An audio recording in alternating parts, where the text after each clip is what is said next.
Hello, I'm Andrew Rudd. I am a filmmaker who showed a film at Salute Your Shorts about 3 years ago now. And so they invited a filmmaker alumni to interview this year's filmmaker. Since we don't have audiences, we're a proxy. We're trying to think of all the questions that an audience would want to ask you. And I'm lucky to be interviewing the filmmaker Roshni Bhatia today. Also Rush, if you're looking for her on the internet. She's got a great filmmaker profile and a great Instagram, so you should probably follow her because she's a very active filmmaker and she's going to be making things that you want to know about. But thanks for letting me interview you today, Roshni. Yeah, I'm so happy to be here. It's such a great time. This is what we need. I mean, this is the first thing we need being in isolation. So why not? We need to be able to talk to each other. Exactly.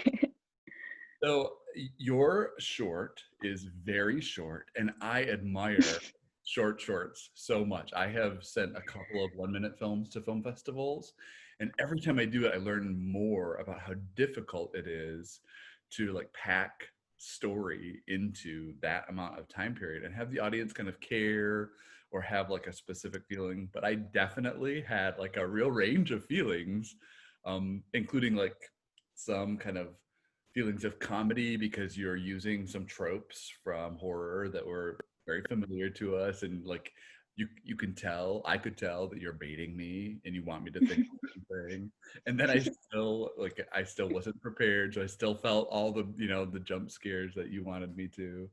So so thank you for your work. How did you, is this your first 1-minute short? Have you done any other 1-minute shorts?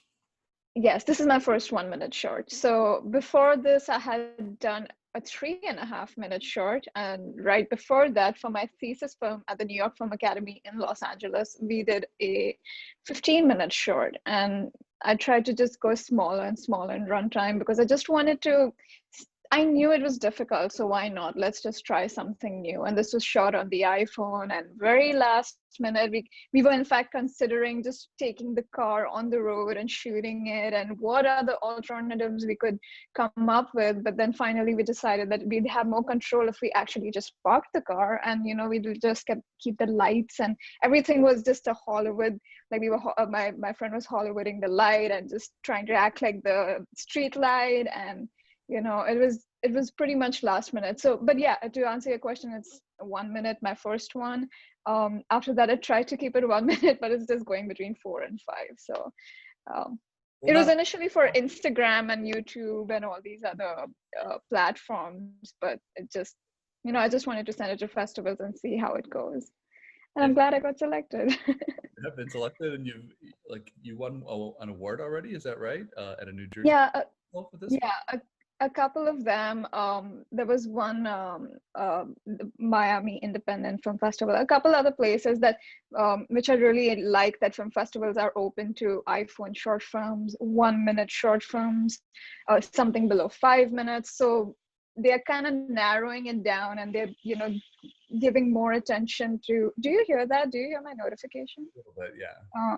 Only very Okay. Okay.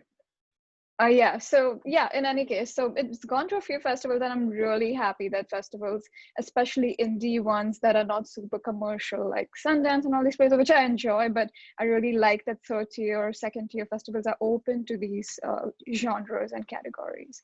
Right. I mean, I think it's a delight for the audience because you're watching a bunch of short films, and then you have one that's just kind of deliciously have all the opportunities as a filmmaker to like get to meet all these other filmmakers, and so I think that that's wonderful. So happily, because your film was so short, I got to watch it 3 different times. Oh wow! But it was I don't know if I should be happy about that or what. No, well, actually, like I got different things out of it the second time, like things that I missed. So that was good. I really liked watching it over and over again. Great. And I didn't even figure out that you had used Hollywood techniques to fake those streetlights. Yeah. but because I think you did it so effectively, and like I realized once I realized. So actually, the way that I found that out was on your Facebook profile page. You have a picture of where you're actually shooting the movie, and I was like, oh, I know that movie. I've seen it a couple of times. Right. Yeah. So I thought that was extremely effective because it really solves the problem of audio. Like you don't have to worry about the sound of the car. You don't have to worry about like what happens during traffic. Um, Yeah. so Yeah, you have more control in post for sure. very clever. Yeah. It seems like if you're able to sort of like turn around and make a short like this so well, that you've established, and you've been pretty productive in the last few years. You've made a lot of things for a filmmaker. Congratulations. Do you Thank you. have a team of people that you're kind of constantly working with, or are you still kind of refining your roster of collaborators?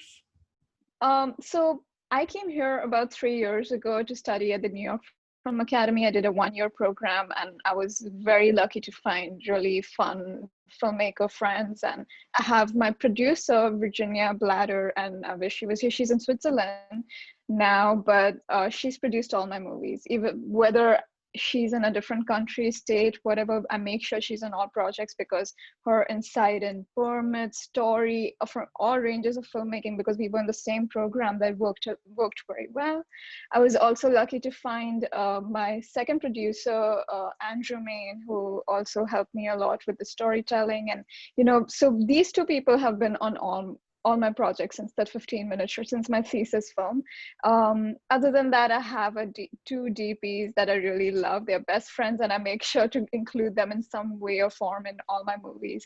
So it's not like I have a team that is always together, but it just happens to be that everybody's free, and we really don't try to keep anything super tight. Right after NIFA, when I got out of NIFA, I realized like how stringent everything is in LA, especially with the permits and making sure you get the location this time and SAG and this and that. I just wanted to make sure that we all enjoy whatever we are making. So Dark Passage and other festivals, other films that I made, they were either on the iPhone or we shot it at a friend's house. So we try to go as indie as possible because the goal is to enjoy what we are making as long, and even the story should be as strong and tight. I love that. And as a filmmaker, that really resonates with me. The best experiences are those where everybody feels like this is an artistic collaboration and this is going to be life-giving for all of us on the set. Absolutely. It's But nice. the film you submitted 3 years ago, what was the runtime for that? It's a long film compared to, it's a 17-minute film. Oh, that, yeah. It's a, I mean, It's below 20. but it is, right? I was trying to make a proof of concept for a feature, so it's what it is. Oh. But I am right now trying to edit a 7-minute short, and it's making me tear my hair out. I really recognize the work that you've done. I saw on maybe, I'm not sure where I saw, but that you are kind of working on a feature, a script right now, or are you into shooting? Where are you on that project, and can we expect it to be sci-fi or horror, or what should we look for? I can't say much about the project right now, but it's definitely a feature that I've already written, and it's for a studio here in LA. And I'm working with the director, so he wanted an action movie, and we wrote a spec script for that. I always bounce ideas off Andrew, who also helped co-write it.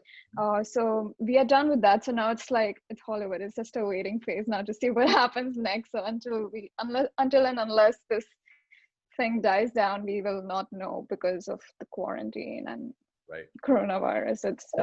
But yeah, I'm also writing a second feature at the moment. I'm in research phase. It's more like it's horror. The other one is action. So Good. So I wanted to ask a question about maybe the world of your film, of Dark Passage. So I know that like a lot of horror films intentionally focus on like a part of society, like Night of the Living Dead was really about shopping and excess, materialism. So I wondered if you are trying to make a comment about like the gig economy and like what it's like to be a driver. Like, is that a part of like what you were thinking of as you went into this, or like, am I reading too much into it? You're probably reading a bit too much, but that's good. You're a filmmaker. You're supposed to do that. I mean, all the movies we love and enjoy today, we have to come up with theories. I mean, we have The Shining, where we are now speculating it was sort of Native American subtlety in the movie. I mean, we just pick up these things to make a story, and that's what makes the whole experience more fun. With Dark Passage, in that moment I didn't think much about the history, the world, because it was a 1 minute. I just wanted to get it done with my friends. But in terms of the world, I would just say that anytime I make a horror movie, I try to make sure that, at least in my mind, the world involves something sinister. I had a whole backstory for my actress where I told her about the same thing happened with her when she was on a night ride with somebody, and next thing this happened, and we worked on different theories for ourselves. Like my actor Marcus, he would create his own theory, whether he's married, he's not married. I would have my own, so we would just bounce notes off of each other. But no, not much in terms of movie inspirations or anything historic, for sure. Okay. Maybe in my longer movies, but in this one it was more character and where the plot takes us. Well, I do think that like we're at a moment where people who are Lyft drivers, you know, like they experience the horrors of trying to work under like corporate structures, and so like if yeah, I mean, you decide to develop this idea, I think you could. oh yeah, and we got to come up with these theories, because again, like I love the movies I enjoy, and I look up to, like Aliens, Alien, Babadook, all these horror movies. I create my own narrative from at least a background of what could this director or actor must have thought while going through this. So you have to come up with those things. Right, and that's a pleasure for the audience. I mean, that's one of the great pleasures that horror offers our audiences, right? Like we can Absolutely constantly kind of imagine meanings, double meanings, many meanings. Yeah. So now I'm gonna like specifically reference a spoiler. So if anyone is watching this interview, you should stop watching if you haven't watched the film, and you go watch Dark Passage right now. It's definitely worth your time, and then come back and watch the end of it. So as soon as I saw Anastasia in the back seat, I expected her to like have a jump scare. I expected her to attack him. That was like absolutely what I expect. And then once that darkness lingered in the back seat, I was like, oh, she's going to disappear. He's going to be in trouble. What's going to happen? And then when Marcus pulls over, I was like, oh, finally a horror film where our lead character does a really pragmatic, normal thing. You know, because sometimes people like walk down the hallway and they're like, why are you walking down the hallway? But he pulls over, he looks, he gets back in the car. And so like, I just think it's so clever that you're able to do all this thing. And then the thing that we were all expecting, and here's my spoiler, sorry. There's a jump scare, right? Like, and that is that kind of jump scare is something we've become really familiar with on YouTube and Snapchat and Instagram. People just like use this, but the fact that you like withheld it from us for so long, is that something that you thought about as you designed the film? Yeah, so I've been watching a lot of Scream, the whole franchise. I just had a marathon. I watched all of them, and it's still so unnerving when Neve Campbell's character, she's just walking and then she's looking here and there, all these other victims, and you're having these deep close-up shots. You don't know where this person is gonna come from, and that creates the suspense. And I felt like when I was making my movie, I was thinking, what can I do to make it scary within 1 minute? And when I had the idea of, okay, this girl travels in a car, she's very ominous, we have no idea who she is, and he's trying to have this friendly conversation with her, and all of a sudden she disappears. What can he do in such a tight space? Like it's almost like what you said, walking down the hallway, but it's less of a trap in such a way, because he's got to move on. Like what can he do? Maybe he's crazy, he imagined it. So he investigates, he comes back into the car, and he drives off. I think the biggest twist is in the end when he it gets swapped for the guy who was Hollywooding. He took his spot. So that was Jonathan, who was basically the engineer on our movie, and we are like, you know what, Jonathan, just sit inside and just don't do anything, just say this dialogue, that's it. And he's not an actor, but he loves, like any part of filmmaking, he'll be more than happy. But yeah, in any case, that's not like something I thought deeply about, but I definitely gave it a thought that I want to make it stand out while also paying homage to different genres where you're actually going into the trap, but you're sort of not because you're driving away from it. And how can you drive away? How can you leave something that was right in this constrained place? And this is your career. You got to go on and drive, and so. Great. Well, I loved it. Thank you so much. So what are you hearing from people when you do have the opportunity to listen to audiences? What are they surprised about? Where does it get them? What do they like about it? With my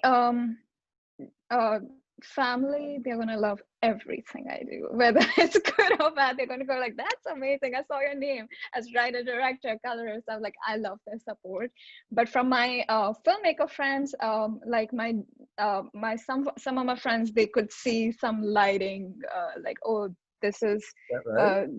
there the whole time. They'll go, yeah, like into these nitty gritties, like this could have just gone a little towards the right, and I'll be like, okay, did you like the story? They're like, yeah, the story is nice. But they'll go into the technical details. But in terms of story, I've actually got really good reviews, and because it's so tight and we're getting a beginning, middle, and end, we're getting like a setup, we're getting a conflict, we're getting an ending with the twist. So yeah, I don't know, see here and there, you might just get some people who might not like it, but for the most part, I've got some real good reviews. I've been very grateful in that sense, because then I can bounce more ideas off the people who go into the story and go like, what if you did something like that? So. Well, thank you so much for speaking with me today. I know that I am going to be watching your career unfold and looking for the next you have on the festival circuit. Good luck with the rest of your festival run with this film. Thank you so much. And thank you so much for having me. And I love that we have these conversations, because all we get at this point is, okay, you got selected. Okay, you didn't get an award, or you got an award, but that's it. We want to have more of these, chats, and it just makes it more personal. And thank you so much for having me. So if your fans want to reach out to you with questions, or is there one platform that's best to follow you on? I think Twitter at Rush Bhatia, RUSHPHATIA, and with Instagram, Roshni Bhatia, so my first name and my last name. So those are the best, yeah. Okay. Well, thank you so much, and good luck. Thank you. All right. Thank you so much. Bye.